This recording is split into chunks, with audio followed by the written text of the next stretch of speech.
Auschwitz. Texte et musique de Roland Binet.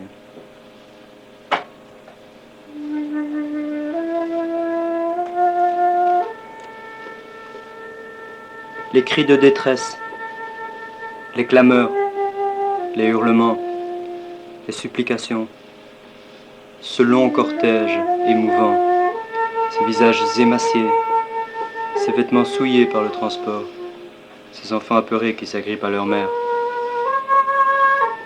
Plus rien de cela ne subsiste.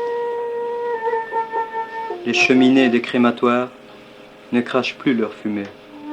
Elles ne sont plus que des monuments impersonnels, impassibles, froids. Les chambres à gaz résonnent sourdement du bruit de nos pas. Aux murs humides se rattache le souvenir, l'écho de ces 4 millions de voix. Quant à cette immensité de baraques, laissées à l'abandon, je ferme les yeux un instant. J'imagine ce fourmillement de corps, les cris dans toutes les langues de l'Europe, les fils. Je vois les grabataires, ceux qui, demain, ne seront plus que fumée et ossements à moitié calcinés. Je regarde les barbelés, les miradors. J'essaie d'y croire, de le revivre, la terreur, la hantise de la mort, de la faim. Cette voie ferrée, cet embranchement, je les retiens en moi, captifs, telle une vision apocalyptique, l'image tragique, absurde et incompréhensible tout à la fois, de ce que fut le destin de mes frères et sœurs, jadis. Je ferme les yeux, je respire, et je sors du wagon.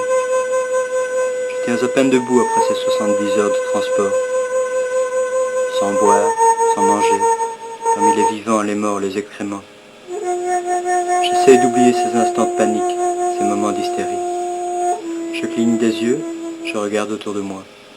Une foule pitoyable, mes compagnons de transport commencent à se grouper, à se mettre en file.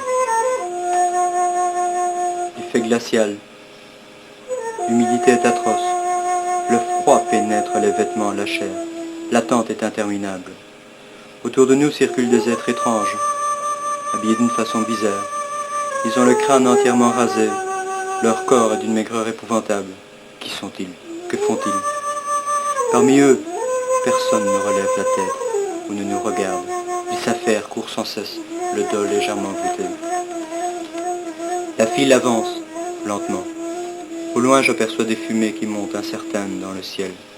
L'odeur qu'elles dégagent est étrange, pestilentielle, quoique surprenante, car je ne la rattache à rien de connu, d'expérimenté. L'officier cesse qui me regarde. Que voit-il? Me voit-il? Un mouvement de la tête, quasi imperceptible, il m'indique une direction. J'avance et je me mets à suivre une autre file. Je marche, je suis les autres, lentement.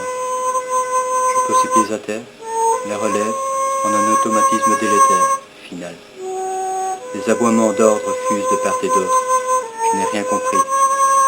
Mais je vois les autres dans la file qui commencent à se déshabiller, en plein air. Je fais de même. Le froid me pénètre, la peau m'engourdit, les muscles m'empêchent de bien respirer. L'un derrière l'autre, nous entrons timidement dans la salle de douche. Hommes, femmes, enfants, tous ensemble, tout nus. Transi, je grelotte, j'ai les dents qui claquent de froid, de peur. Dès que j'entends le bruit des lourdes portes qui se referment sur nous, nous isolant du monde. Mes compagnons semblent avoir compris. Des cris, des hurlements, des imprécations jaillissent, remplissent la salle, le son rauque étant réverbéré par les murs. Désespérés, les gens se groupent par famille. Certains, les plus forts, se sont jetés contre les portes. Ils hurlent, ils frappent de leurs poings.